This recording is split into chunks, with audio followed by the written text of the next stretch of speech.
Bem-vindos à nossa aula de número 185, item 7 do capítulo 20, capítulo que trata do juro, a expansão de crédito e o ciclo econômico. Ou seja, que modernamente, contemporaneamente chamamos de TACE, Teoria Austríaca dos Ciclos Econômicos. Item 7, os efeitos da deflação e da contração do crédito sobre a taxa bruta e juro do mercado. Os efeitos da deflação e da contração do crédito. Como nós estamos fazendo sempre, nós vamos ler a partir do PDF,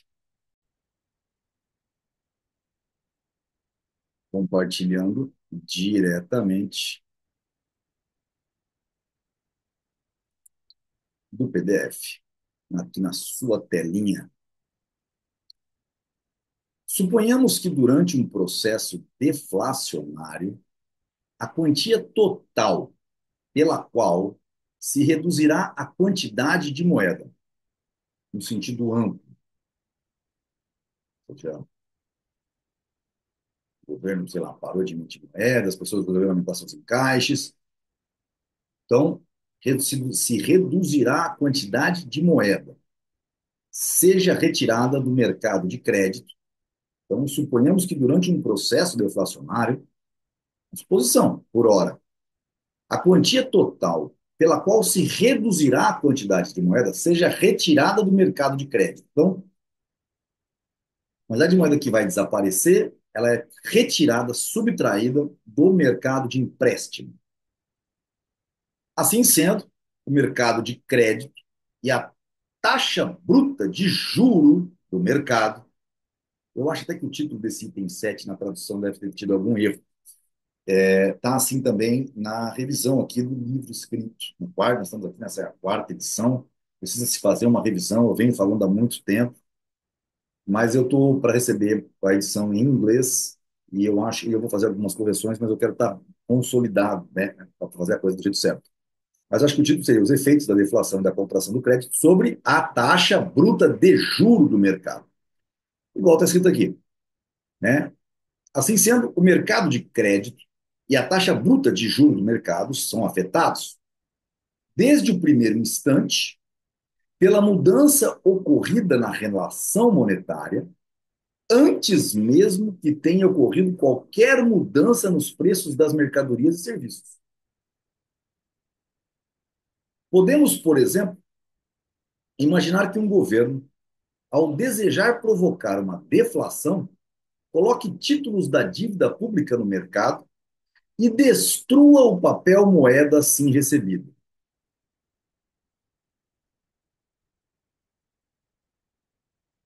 Vamos lá, só para que vocês entendam. Aumenta-se a taxa Selic, este capta o papel moeda. De que maneira? Se aumentou a taxa, você emite títulos da dívida para o brasileiro ir lá e colocar dinheiro, reais lá dentro, e esse dinheiro vai ser destruído, retirado do mercado. Óbvio que, às vezes, não se quer provocar uma deflação, o que se quer é interromper um processo inflacionário. E é isso que, às vezes, os não austríacos caem num problema que é tentar resolver o problema criado por eles mesmos. Esse procedimento foi adotado inúmeras vezes nos últimos 200 anos. A ideia era, depois de um período prolongado de inflação, fazer com que a unidade monetária nacional voltasse a ter uma paridade metálica, lá em 1940, quando Mises está escrevendo esse livro. Na maior parte dos casos, esses projetos deflacionários foram logo abandonados em virtude da crescente oposição à sua execução. E mais ainda, do ônus que representavam para o Tesouro Nacional. Podemos também supor que os bancos, assustados com a crise provocada pela expansão do crédito, procurem aumentar as suas reservas em relação ao seu próprio passivo, restringindo, portanto, o crédito circulante.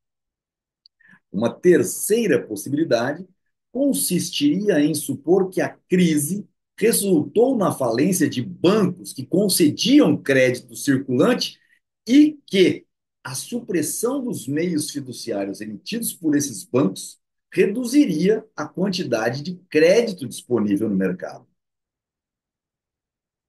Em todos esses casos, segue-se uma tendência temporada de alta na taxa bruta de juros do mercado. Projetos que antes pareciam lucrativos deixam de ser. Surge uma tendência de queda nos preços dos fatores de produção. Óbvio, não tem mais dinheiro para sustentar aquela alta, então você para de comprar fatores de produção para resolver teu problema de produção agora e desovar. Então você para de comprar maquinários e tudo, cancela pedidos que estavam feitos, né? E a coisa começa a andar do jeito ao contrário. Surge uma tendência de queda nos preços dos fatores de produção, por quê? Começa a sobrar os fatores de produção. E mais tarde também os preços dos bens de consumo, que é o segundo ponto. Os fatores de produção deixam de ser feitos, as fábricas começam a mandar funcionários embora, menos gente consumindo, você também está deixando de vender. Saber esses timings são de extrema importância. Fazer a leitura do mercado como austríaco é de suma importância. Ah, e mais tarde também nos preços dos bens de consumo. O mercado fica frouxo. O impasse só termina quando os preços e salários se ajustam para a nova relação monetária. O problema do fim da curva, da depressão. Ah, depressão, opa, agora que as coisas vão começar a se acertar. Basta o governo não querer inventar moda.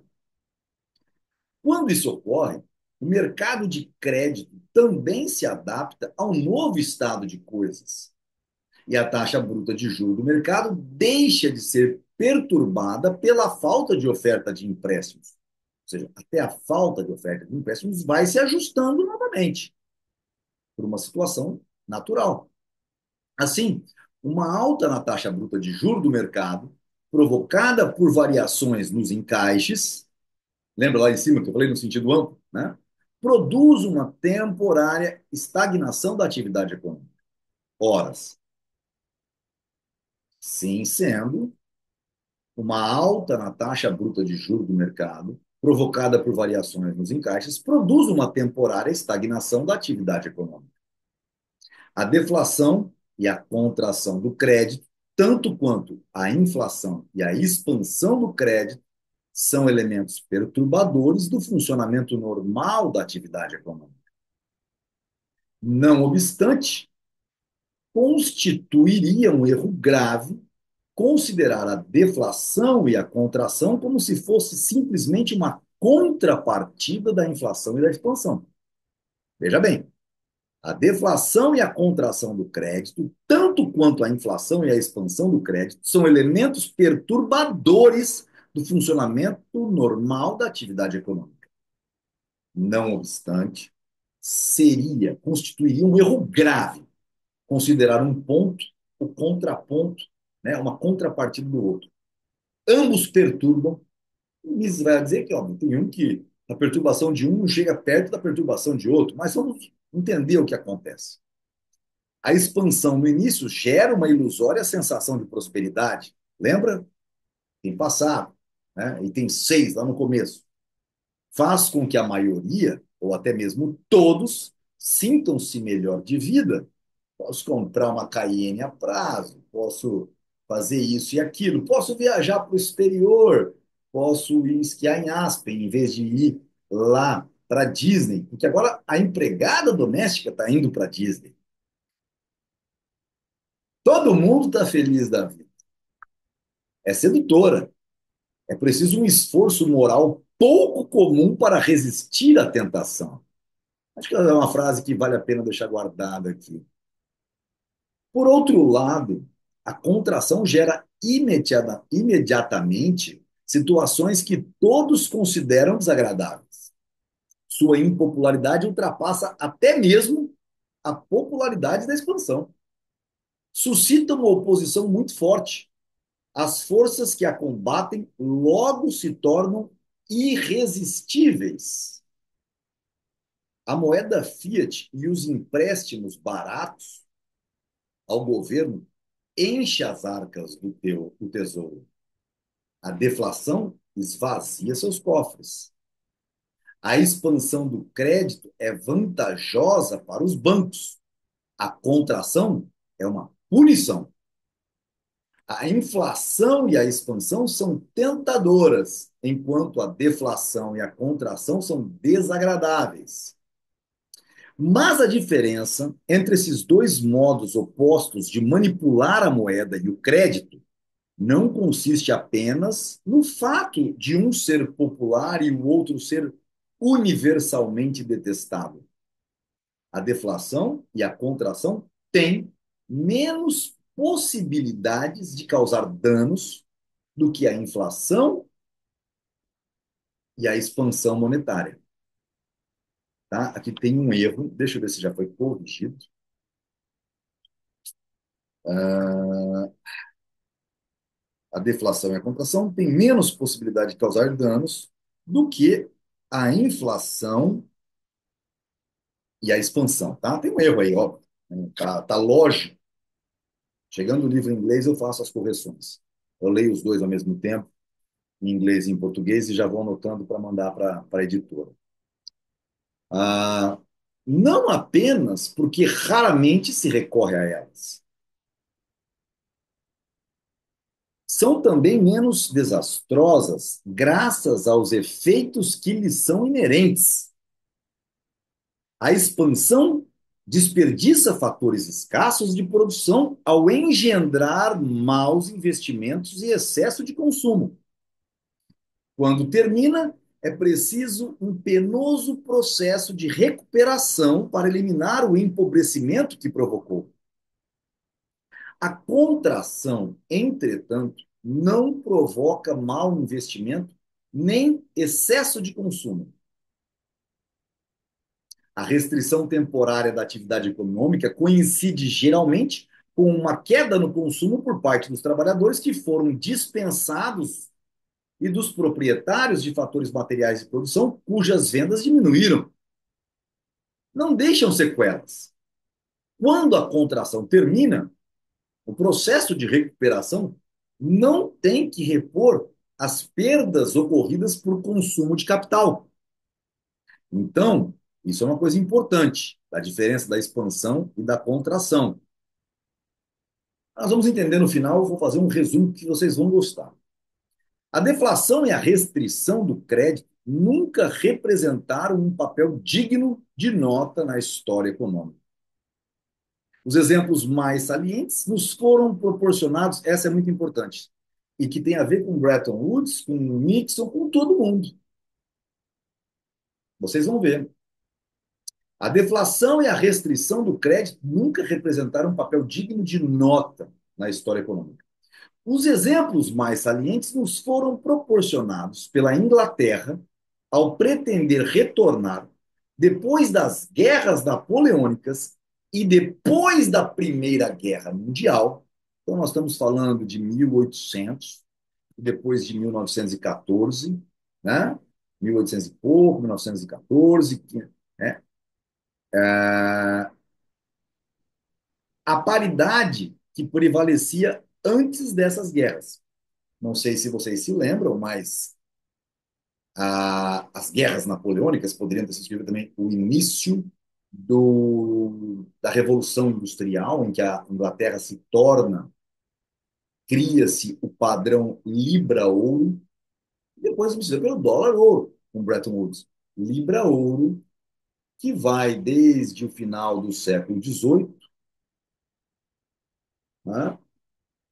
Século XVIII ou XIX, XVIII, final do século XVIII, 1780 e poucos e tal, com a queda da Bastilha, aquela coisa toda, né? Assim, não tem nada a ver com a queda da Bastilha, a Revolução Industrial, mas estou dizendo, naquela contemporaneidade que Napoleão vai assumir logo depois e tal.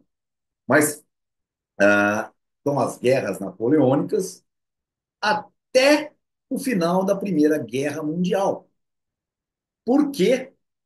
Estou fazendo um âmbito histórico aqui para vocês entenderem esse exemplo mais saliente. Porque o grande ponto é justamente a tentativa de retornar o padrão Libra-Ouro, e que fica destruído depois da Primeira Guerra Mundial, 1919. Fica destruído.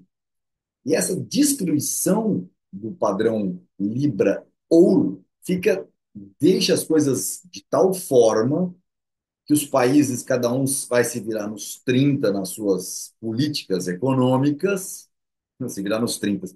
Eu falo que tem algumas décadas que são terríveis, né? A década de 20 e 30 é igual a nós. 20 e 30 é complicado no mundo. 1920 e 30, 2020 e 30, 1920 e 30, eu falei já, né? Bom, a grande questão dessa história toda é o quê?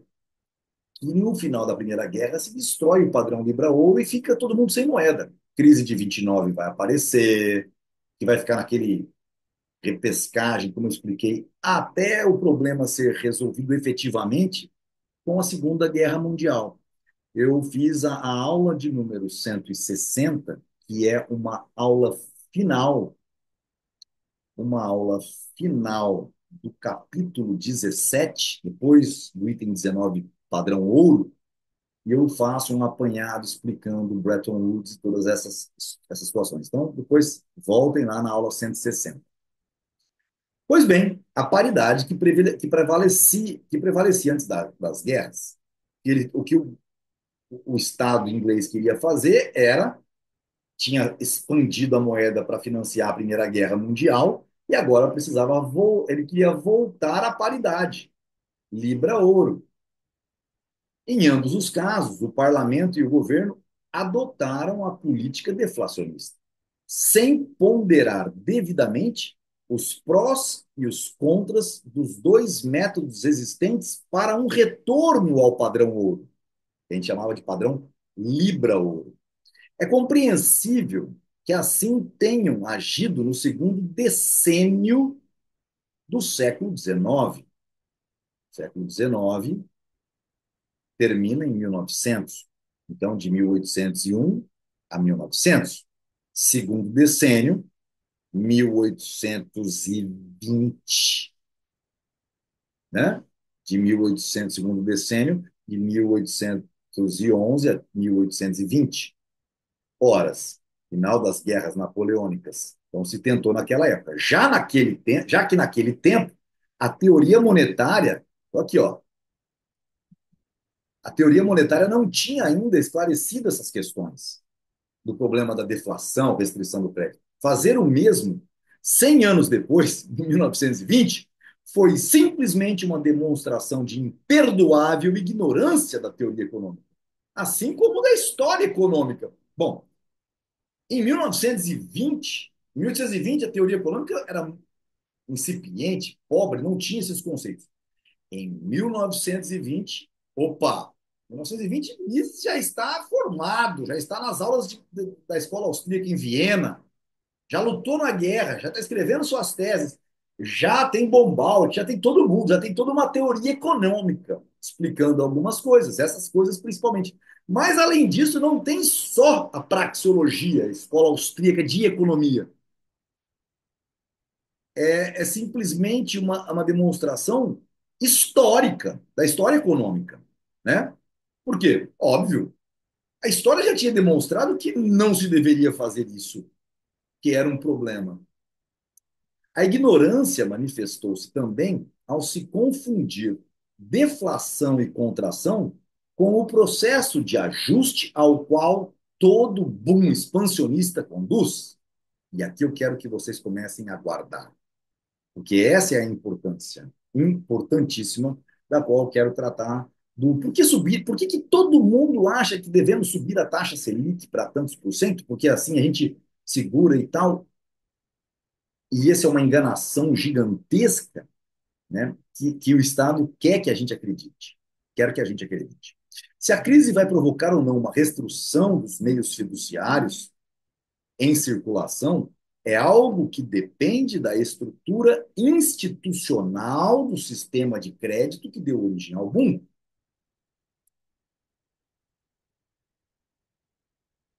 se a crise vai provocar ou não uma restrição dos meios fiduciários em circulação, ou seja, retirada de dinheiro, é algo que depende da estrutura do governo sobre o sistema de crédito que deu origem ao banco. Quem? Tesouro e o Banco Central. Tal restrição pode ocorrer quando a crise resulta na falência de bancos que concediam crédito circulante, desde que essa restrição não seja compensada por uma correspondente expansão por parte dos bancos remanescentes. Então, se a crise vai provocar ou não uma restrição dos meios fiduciários em circulação, é algo que depende da estrutura institucional do sistema de crédito. Essa restrição pode ainda ocorrer quando a crise resulta na falência de bancos que faliriam, igual ia acontecer há poucos anos atrás nos Estados Unidos, e o Fed meteu dinheiro nos caras. Atrapalhada. Se esses bancos quebram, significa que se você não está devolvendo o dinheiro de quem emprestou, naquela situação de quando aumentou-se as taxas de juros do governo americano, e eles ficaram sem liquidez, óbvio, todo banco é sem liquidez, quando as pessoas resolveram tirar nas aplicações do banco, que eram lastreadas por aplicações a 2% ao ano, quando o Fed botou 4% ao ano, as pessoas tiraram o dinheiro para ir para o Fed direto, das taxas do Tesouro, e os bancos ficaram sem dinheiro para pagar os clientes. Aí o Fed botou dinheiro na mão deles. Alguns não quebraram, mas foram comprados por outros com dinheiro novo, que é o que está dizendo aqui, que concediam crédito circulante, desde que essa restrição não seja compensada por uma correspondente expansão por parte dos bancos remanescentes. Certo? Ok. Mas esse não é um fenômeno que necessariamente tenha de acompanhar a depressão. É fora. Então, olha, a depressão é o resultado do aumento de base monetária, da expansão da base monetária. Depois que o boom se acontece e aí se para de fazer, a depressão virá. E é isso que o Mister está explicando, que a depressão é um fenômeno. Agora, a deflação e a contração monetária é outra coisa. Então, mas esse não é um fenômeno que necessariamente tenha de acompanhar a depressão. É fora de dúvida que não ocorreu nos últimos 80 anos na Europa, e a extensão com que ocorreu nos Estados Unidos, depois do Federal Reserve Act de 1913, quando nasce Federal Reserve, né, o ato de criação do Federal Reserve de 1913, tem sido grandemente exagerada. Ora, prestem atenção. Esse fenômeno, que necessariamente tenha de acompanhar a depressão, é fora de dúvida que não ocorreu nos últimos 80 anos na Europa, e a extensão com que ocorreu nos Estados Unidos depois do Federal Reserve Act tem sido grandemente exagerada. A escassez de crédito que caracteriza a crise não é causada pela contração, mas pela abstenção em se continuar expandindo o crédito. Então, eu vou tocar. Não vou, o que é importante? O que Mises está falando? Que ele não está tratando dos efeitos da deflação-contração. Está explicando que a ignorância de confundir deflação e contração com um processo de ajuste ao qual todo bom expansionista conduz, que é a depressão, são coisas distintas. Se a crise provocada pelo boom vai ou não trazer uma restrição de meios fiduciários em circulação, é algo que depende do governo federal aumentar a taxa Selic através do Banco Central, ou através de uma pequena restrição de moeda por conta daqueles bancos que concediam crédito circulante de quebra, mas logo se ajeita. E aqui é o que ele está dizendo, que esse fenômeno não é um fenômeno que necessariamente tenha de acompanhar a depressão causada pelo boom e pela expansão do crédito, pelo inflacionismo. Não, não aconteceu nos últimos 80 anos na Europa e ocorreu nos Estados Unidos depois de 1913, depois que se cria o Banco Central. Agora, a escassez de crédito que caracteriza a crise, a depressão, que foi causada pela inflação e pela expansão monetária, pelo boom econômico, não é causada pela contração, mas pela abstenção em se continuar expandindo. E aí você vai ter que fazer os ajustes. O mercado vai ter que se ajustar. Prejudica todas as empresas, não só as que estão condenadas a desaparecer, como também aquelas cujos negócios são estáveis e que poderiam florescer se houvesse disponibilidade mínima de crédito. Então, horas, aqui Mises já muda o assunto e explica o seguinte,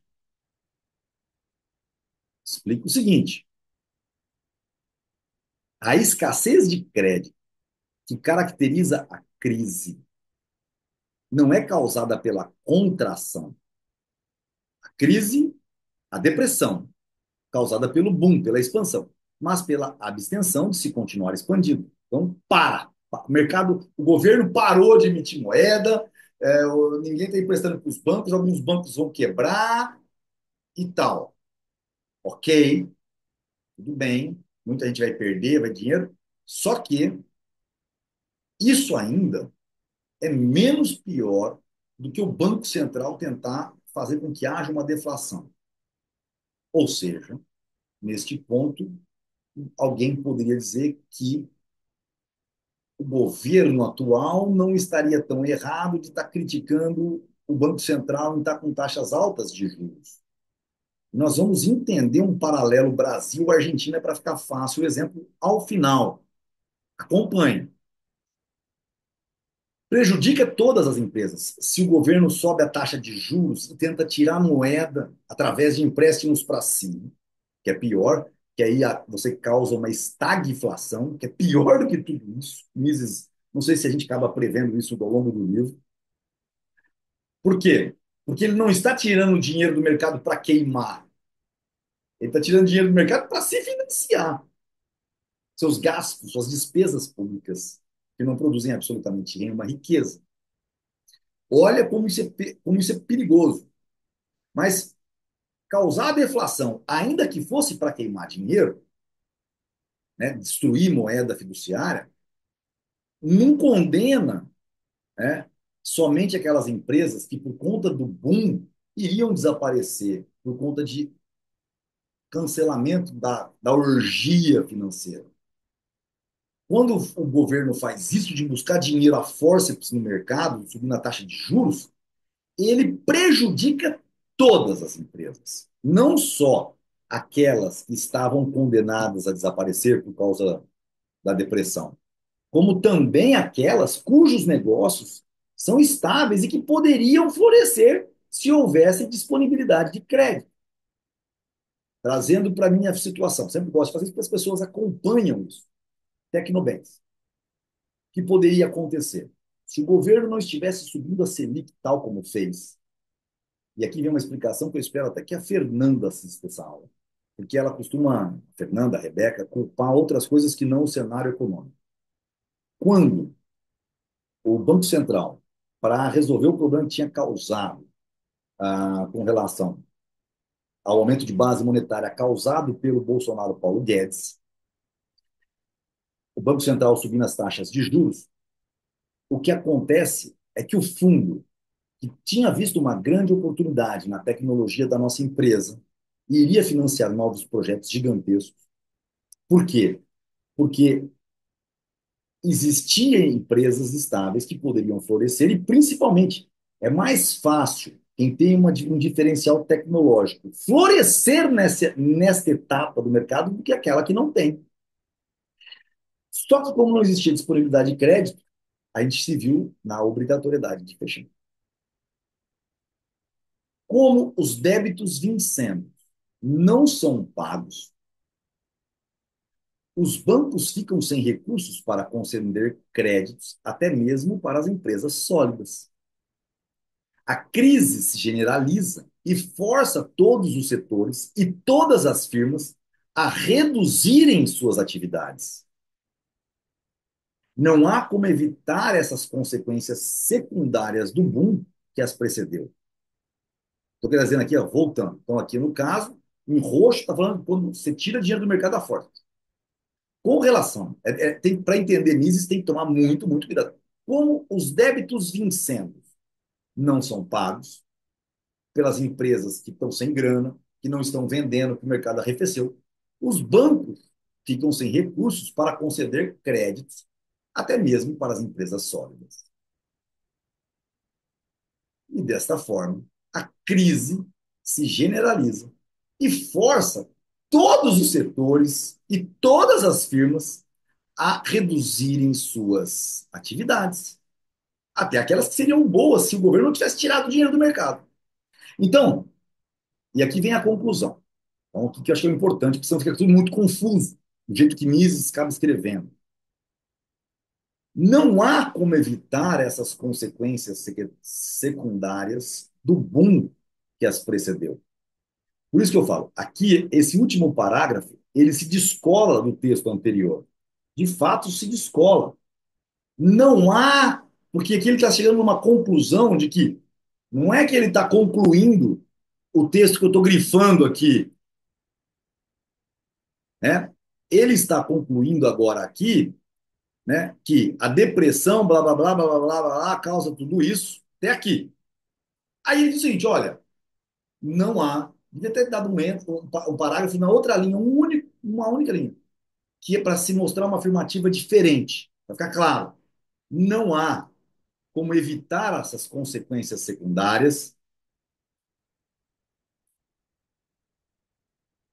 do boom que as precedeu. Quais consequências secundárias?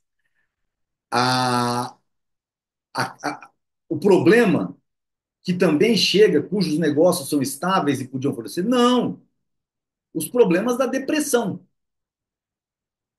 Com relação da depressão, que é causada pelo boom que as precede, né? Consequências secundárias do boom que as precedeu é a depressão. Não há como evitar as consequências da depressão.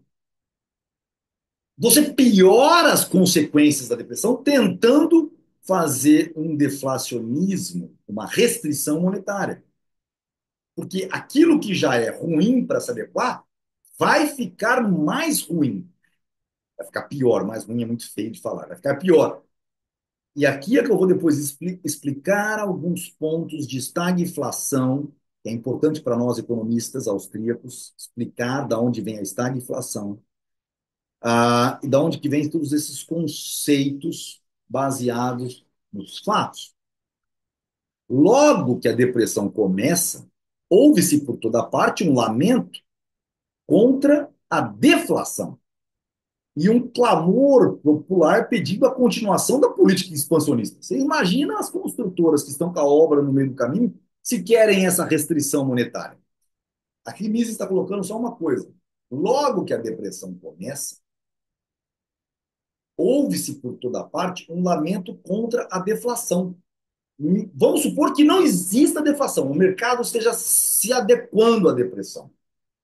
O povo vai achar que a restrição monetária que se está vivendo, que é nada mais, nada menos do que a interrupção da política expansionista, não está tendo deflação no sentido de restrição monetária. Cancelou-se a política expansionista. Então, logo que a depressão começa, houve-se por toda parte um lamento contra a deflação e um clamor popular pedindo a continuação da política inflacionista. Vou deixar grifo, vou deixar em amarelo. Ora, é verdade que, mesmo que não tenha havido redução na quantidade de moeda propriamente dita e dos meios fiduciários disponíveis, que é o que eu acabei de falar, a depressão ocasiona um aumento no poder aquisitivo da unidade monetária, provocado pelo aumento nos encaixes. Repetindo, que foi o que eu acabei de falar. Logo que a depressão começa, houve-se por toda parte um lamento contra a deflação, como se estivesse havendo uma deflação, e um clamor popular pedindo a continuação da política expansionista. Que Mises explica. Ora, é verdade que, mesmo que não tenha havido redução na quantidade de moeda propriamente dita e dos meios fiduciários disponíveis, ou seja, mesmo que o Estado tenha feito a política expansionista e fale assim, fiz caca, fiz bobagem. Liga para o Mises. Mises, o que eu faço? Desliga a Casa da Moeda, não faça mais nada. Mas eu não tenho que subir juros, não faz mais nada. Não pega dinheiro para o tesouro, não faz mais nada. E cancela qualquer índice que você tenha no Banco Central de taxa básica de juros. Você não vai mais pegar dinheiro emprestado, então, simplesmente, diz que não existe mais taxa básica de juros, porque não existe tal coisa como uma instituição governamental definir isso. Beleza, Lula? Beleza. Beleza, Mises? Valeu. Tchau, tchau. Plim. O problema é que agora o Lula chegou lá pro Haddad, para todo mundo, chamou uma reunião e falou: pessoal, tá simples, porra. É mais simples do que a gente pensa. Não precisamos fazer nada. Basta parar de fazer. Todo mundo bate palma. O Mises é o cara, é o cara. Aí eles se lembram o seguinte, que o dinheiro que eles arrecadam com os impostos já foi gasto. Não tem como eles continuar a Bolsa Família, não tem mais como continuar mandando dinheiro para a Lei Rouanet, tem que fazer um enxugamento da máquina pública. Porque não tem dinheiro para tudo isso com a arrecadação. E aí é que são elas, não tem como dar emenda para os deputados, o deputado já começa a ficar nervoso lá, vai ficar nervoso lá. A última vez que o PT brincou disso com a Dilma, impeachment, né? Eu lembro, assim, o Brasil é sui generis. A única vez que o PT fez algo certo na vida, quando botou o Joaquim Levy para organizar a casa, não que ele fosse organizar, porque ele não é um austríaco, mas foi o mais próximo que o PT chegou de uma verdade, ele foi empichado. Pois bem, vamos lá. Voltando agora para uma situação. Acabou a reunião com os ministros, com a base econômica e tá simples. Só que aí o que acontece é que o governo não se financia. Ele não pode aumentar a base monetária, ele não tem como aumentar a quantidade de impostos cobrados. Isso é extremamente impopular, vira um rolo igual do Pix. E o que acontece? Ele só tem um caminho, pegar empréstimo. Aí, ele fala, não precisa pegar empréstimo. Não, mas para pegar empréstimo tem que pagar uns juros, Lula. Ninguém vai emprestar dinheiro para o governo sem juros. Não, mas o Mises me falou, a gente não pode fazer isso. A gente não pode fazer isso, nós temos que aumentar o imposto. E vai ter que aumentar pra caramba, porque nós somos um gastador contumaz. O que a gente arrecada não está dando. Mas o povo já trabalha 5 meses para nós, então vai ter que trabalhar mais.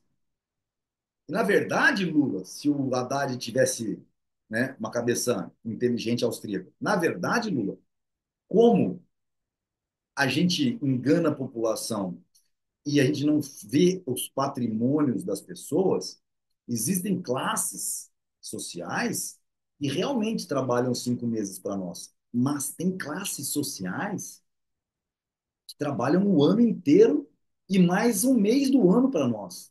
E o Lula, mas como assim? É que elas, além de trabalhar o ano inteiro para nós, elas ainda ficam mais pobres a cada ano.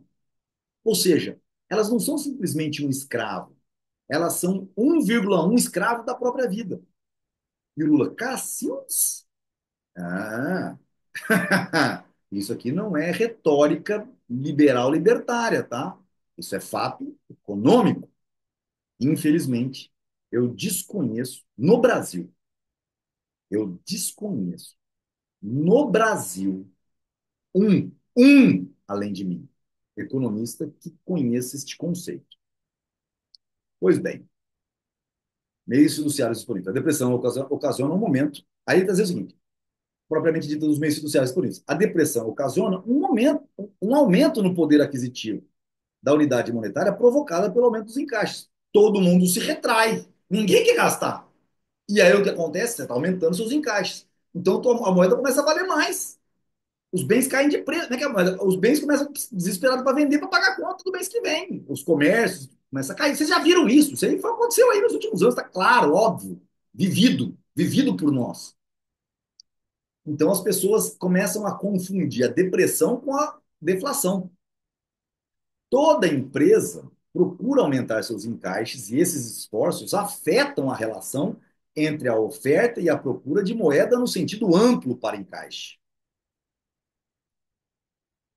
Correto? Esse fenômeno pode ser efetivamente denominado deflação.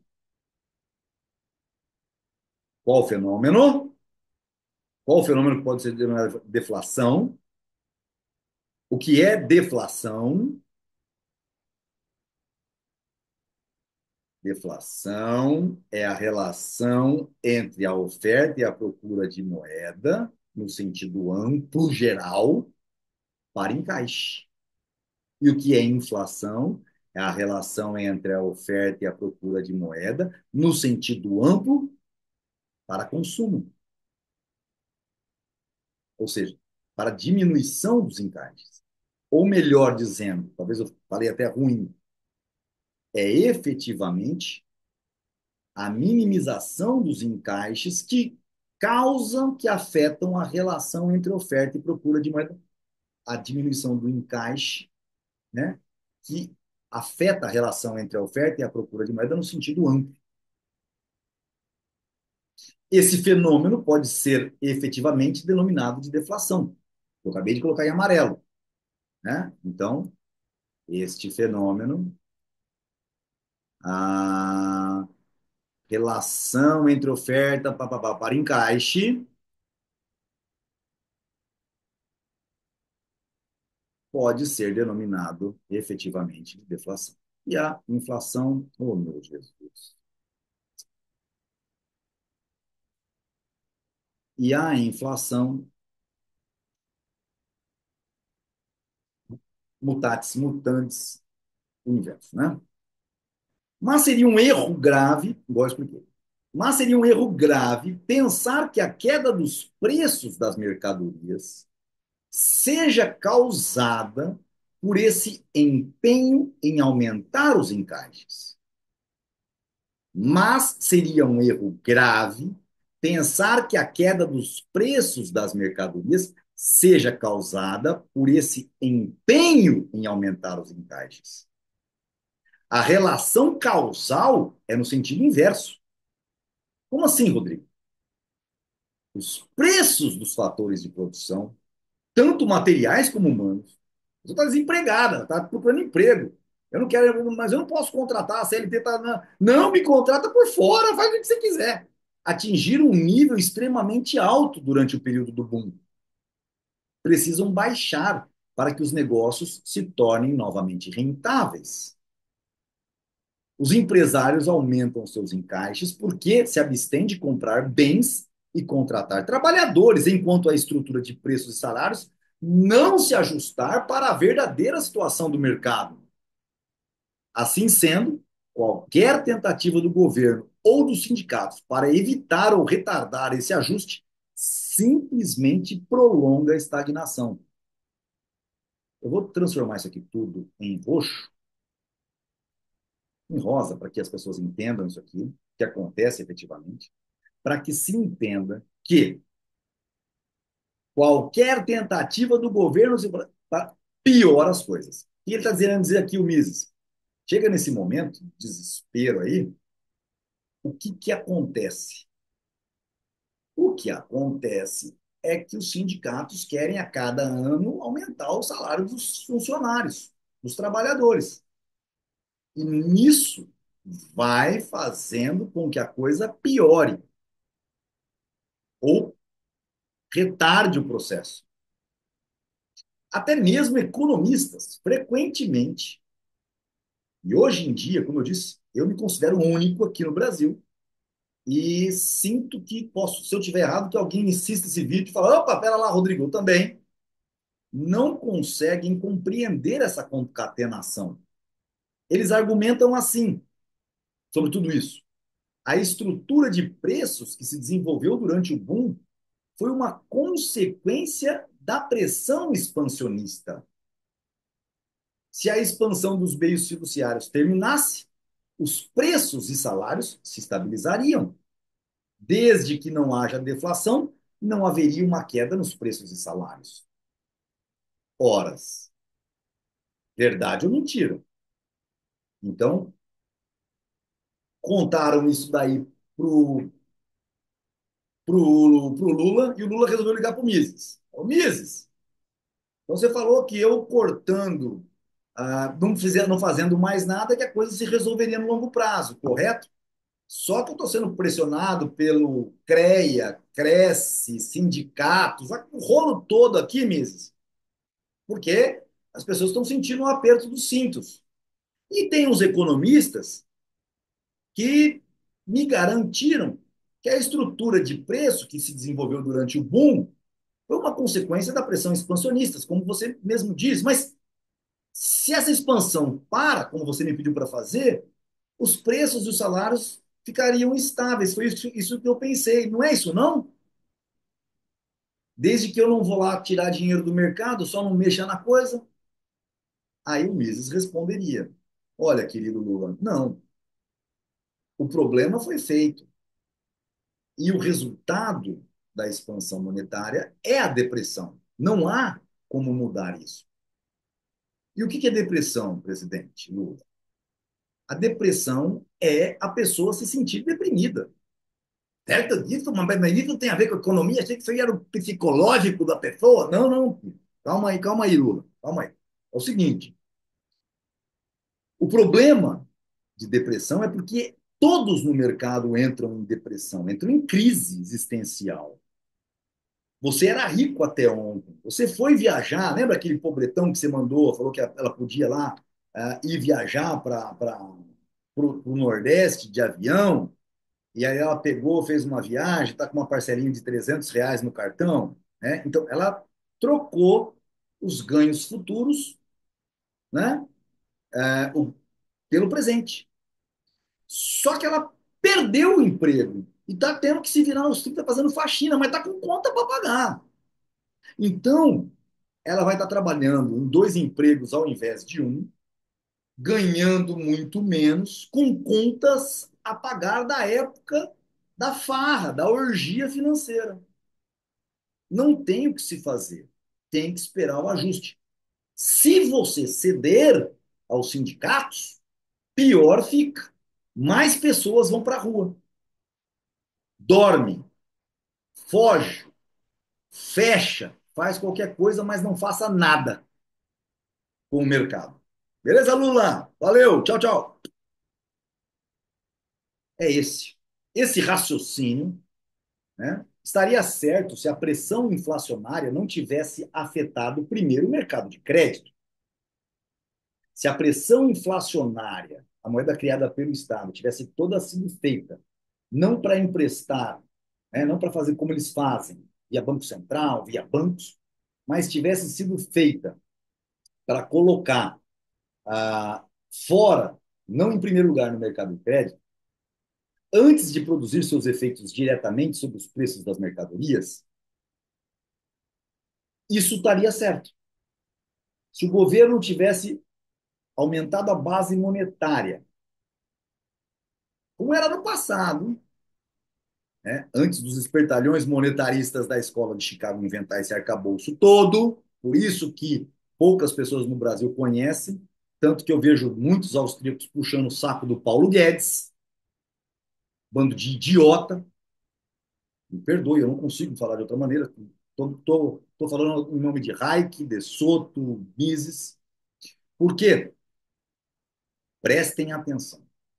Se o governo fizesse como antigamente, imprime dinheiro para eu pagar minhas contas, pagar o funcionário, pagar o Zezinho, o Tião, a estrada, a CESP, né, criação da CESP, eu vou gastar dessa maneira, a inflação existiria da mesma maneira. O rolo é o mesmo, aumentando base monetária. Eu falo inflação no sentido errado, tá? Com a questão de aumento de preços. A inflação é aquilo que eu já expliquei. Mas esse aumento de preços no mercado, essa desvalorização da moeda, você aumentou, desvaloriza. Você causa os problemas que são causados. No entanto, se isso não chega primeiro no mercado de crédito e vai direto lá no consumo, ao cessar, o que vai acontecer é que o governo deixou de ser um grande comprador. E o governo, mesmo como grande comprador, não é capaz de fazer o estrago econômico do que uma ação monetarista jogada no mercado financeiro. Ok? Suponhamos que um governo. Ah, não expliquei da estagflação, deixa para o final. Suponhamos que um governo de um país isolado emita uma quantidade adicional de papel moeda com o propósito de distribuí-la entre os cidadãos de baixa renda, dando Bolsa Família. Isso aqui, infelizmente, acabou dando ideias ao Paulo Guedes, tá? no, porque ele leu a ação lá na pandemia. Tanto que o retorno dos 12% de IPCA para níveis melhores aconteceu dentro do próprio governo Bolsonaro. Agora, é importante dizer o seguinte, que esta saída que o Mises vai apresentar aqui agora causa picos de inflação muito rápidos, diferente do que acontece no boom and bust do monetarismo, que é uma coisa de mais longo prazo. Os efeitos de recuperação são melhores e mais rápidos, mas a gente sai de 3% para 12% em contratos de médio prazo, como era o caso nosso na empresa, terríveis. O aumento nos preços das mercadorias daí decorrente transtornaria a produção, tenderia a deslocar a produção dos bens de consumo habitualmente adquiridos pelos grupos não subvencionados, sem que os que não recebem que não recebiam como é que chama aí, que eu falei, cesta básica, não, Bolsa Família, para os bens que os grupos subvencionados que recebem Bolsa Família consomem. Então, olha só, quando você injeta dinheiro, igual foi feito na pandemia, nas pessoas, todo mundo tem dinheiro para comprar um monte de coisa. Então, tende-se a deslocar a produção dos bens de consumo habitualmente adquiridos por quem nunca tinha recebido Bolsa Família, então estava lá no mercado, e agora quem recebe Bolsa Família está em condição de comprar junto com outro cara. Então, lei do mercado. Lei do mercado é leilão, é oferta e procura. E aí, de 2, 3, né, de índice para 12, 13, e lá na construção civil, mentira, INCC. INCC é óbvio.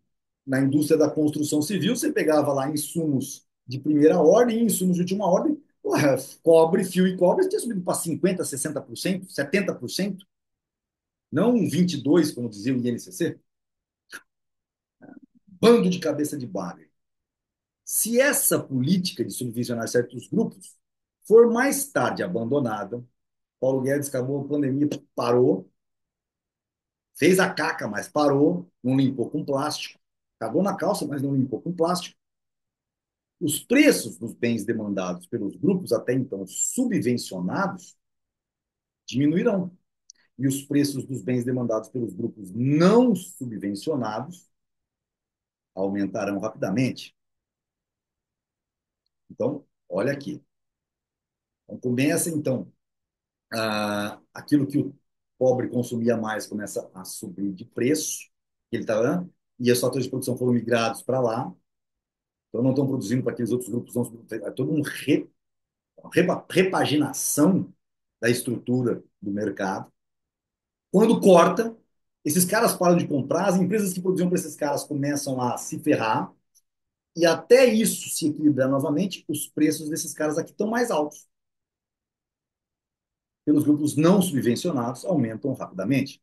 Mas isso não quer dizer que a unidade monetária voltaria a ter o mesmo poder aquisitivo que tinha no período pré-inflacionário. Mesmo o que foi feito pelo Paulo Guedes, que não é o pior, não que ele não tenha feito também o pior, tá? Mas as proporções foram diferentes entre Brasil, Estados Unidos e União Europeia. Por isso que o Roberto Campos Neto recebeu lá, pô, o melhor Banco Central, o melhor presidente de Banco Central do mundo. Foi só por conta, não sei nem se foi bem ele mesmo que traçou a trajetória, se foi toda a equipe. As proporções de monetarismo e de aquilo que os reis faziam antigamente foi mais assim no Brasil do que no resto do mundo, tá certo? É por isso que os Estados Unidos continuam com a dificuldade, né, e de terminar com o núcleo da inflação, porque as pessoas também um outro tipo de cultura, continuam se financiando com aquilo que foi jogado no mercado no passado. Pois bem, mas isso não quer dizer que a unidade monetária voltaria a ter o mesmo peso do poder aquisitivo que tinha no período pré-inflacionário. A inflação chegou e tinha gente, economista, falando que as coisas iam, com o aumento da taxa Selic, iriam voltar. Nada ia voltar, óbvio. A estrutura de preços ficará para sempre afetada pela aventura inflacionária, a não ser que o governo retire do mercado a quantidade adicional de papel moeda que injetou sob a forma de subvenções. Então, olha, aqui ele está falando de um caso da subvenção, dinheiro criado, aumento de moeda fiduciária criado, nem passa por banco nada e joga direto em Bolsa Família. Vai virar um quiprocó, uma nova estrutura de preços, vai ficar, não adianta fazer. Com relação ao retirar dinheiro do mercado, neste caso, e aí nós vamos olhar para as considerações dos austríacos atuais, mas a retirada do papel moeda, da quantidade de papel moeda, ela tem que ser feita de alguma maneira. De que maneira? Só se voltaria à, à situação anterior, e ainda assim os juros originários de cada pessoa e do mercado já teria mudado, então seria impossível voltar. Então, mesmo que o governo conseguisse retirar, e olha só que eu estou falando a complexidade, a quantidade de moeda injetada através do pagamento de impostos que equivalem no valor absoluto. Somente as pessoas que receberam o Bolsa Família, então vamos supor que o Paulo Guedes deu 10 mil reais no geral para cada pessoa lá que recebeu lá no o kit pandemia. Agora essas pessoas vão ter que devolver esse dinheiro para o Estado. Nós chegaríamos próximo de uma estrutura de preços. Imagina o que aconteceria, o rebuliço que aconteceria, né? Mas então um é pobre que se ferrou vai ter que devolver. Vai. Aí a coisa poderia voltar. Não vai acontecer. Impossível. As coisas são diferentes quando a expansão do crédito afeta, em primeiro lugar, o mercado de empréstimos. Nesse caso, os efeitos inflacionários são agravados pelas consequências do capital mal investido e do excesso de consumo. Na disputa por uma parcela maior dos limitados bens de capital e mão de obras disponíveis, isso aí aconteceu, vivi isso. Os empresários empurram o preço para um nível onde só podem manter caso a expansão continue em ritmo acelerado. Uma queda forte nos preços de todas as mercadorias e serviços é inevitável, tão logo cesse o fluxo crescente dos meios fiduciários. Enquanto o boom prossegue, prevalece uma tendência geral de comprar a maior quantidade de mercadorias, porque se espera que os preços subam ainda mais. Nunca me esqueço, mesmo no modelo, né, da pandemia, na pandemia foi como eu disse, não é que houve, o Paulo Guedes então tá. Não, não, houve jogar dinheiro lá nas criaturas, né? Mas houve uma expansão monetária. E olha que coisa interessante. Eu nunca me esqueço. Estávamos com dinheiro em caixa. E quem trabalhou na Tecnotens nessa época pode perguntar, estamos falando lá do momento lá 2021, eu cheguei a mandar comprar todo o material elétrico à vista não, eu fiquei com medo de pagar e não receber. Em 4 parcelas, dando à vista, eles produziriam em 45 dias, nos entregavam, a gente pagaria a segunda parcela, receberíamos aqui no meio, ficaria faltando 2 parcelas para pagar. Nós tínhamos o dinheiro. Nós pagamos a primeira parcela, mandamos o dinheiro, 1 quarto. Estou falando de 1 milhão mais ou menos de reais, na época era dinheiro. Hoje não sei. Mandamos. Antes de nós pagarmos a segunda parcela, o fornecedor nos contatou e disse: nós não vamos entregar esse produto para você. Nós estamos mandando essa parcela de volta para você. porque nós vamos fazer um reajuste eu me lembro que o primeiro reajuste foi de 35%. Alexandre Rodrigues mora em Penápolis, meu cunhado, Alê, era o comprador. Vou perguntar para ele, não sei se era ele ainda ou se já tinha mudado, mas fica aí os exemplos com nomes. Ah, pode ser que tenha mudado, não me lembro. O fato preponderante é que a importância disso devolveu, porque tinha muita gente que ia comprar, ia faltar no mercado. Por que o cara vai me entregar um valor? Devolve o dinheiro para ele. E nós tivemos, então, que comprando mais caro. Não queria vender tudo de uma vez. Compramos mais caro e chegamos a pagar 70% do valor de quando a gente fechou essa compra logo nesse boom. Para vocês entenderem o que significa isso. Na depressão, por outro lado, as pessoas se abstêm de comprar, porque esperam que os preços continuem a cair. A recuperação e o retorno à normalidade só começam quando os preços e salários estão tão baixos que um número de pessoas suficientemente grande presumem que eles não baixarão mais. Portanto, a única maneira de abreviar o período de maus negócios é evitar qualquer tentativa de atrasar ou impedir a queda nos preços e salários, os efeitos da depressão.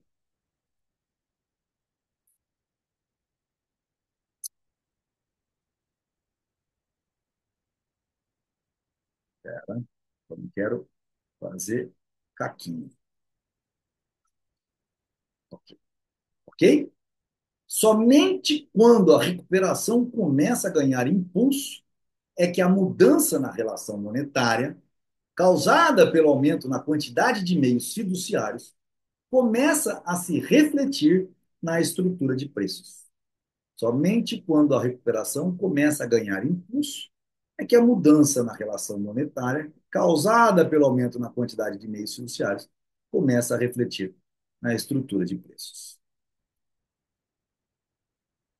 Assim,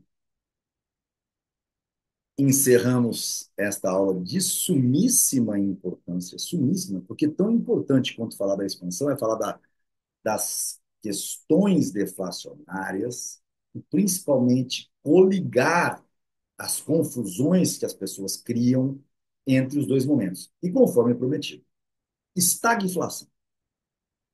Estagflação é a situação seguinte: o governo fez uma grande expansão monetária, correto? Inflacionismo e expansão através de crédito, circulante crédito, conturbou o mercado. E, ao invés de simplesmente parar de fazer isso, ele vai tentar se financiar. Ele não pode mais continuar aumentando base monetária, não pode. Ele vai tentar se financiar através do quê? Da captação de recursos no mercado. Só que como ele para de fazer um inflacionismo, as empresas param de fornecer a situação que nós vimos aí no texto, certo? Então você estagna o mercado, mas as coisas ainda não chegaram, porque o governo, para se manter, ele cria taxas de juros muito altas para captar recurso para pagar seus apaniguados, que vão continuar consumindo, então se tornarão mais ricos. É por isso que o juiz é tudo rico mesmo, de verdade, com um salário de 50 conto, né? Fora as peripécias, né? Só que o mercado fica parado. Ainda não se diminui os consumos, no entanto, esse consumo está sendo migrado para uma categoria privilegiada, muito menor.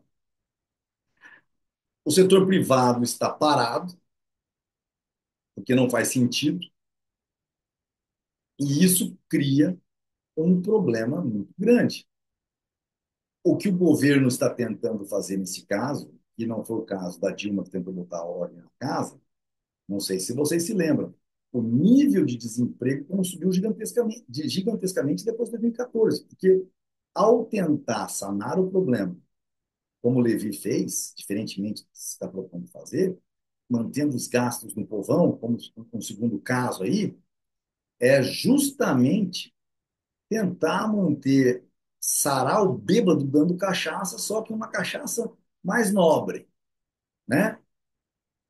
O problema não vai ser resolvido, correto? Não é? Não é um aval de uma situação, uma expansão da base monetária através de crédito circulante ou de jogar lá nos bolsas famílias da vida, um pode ser menos pior que o outro, né?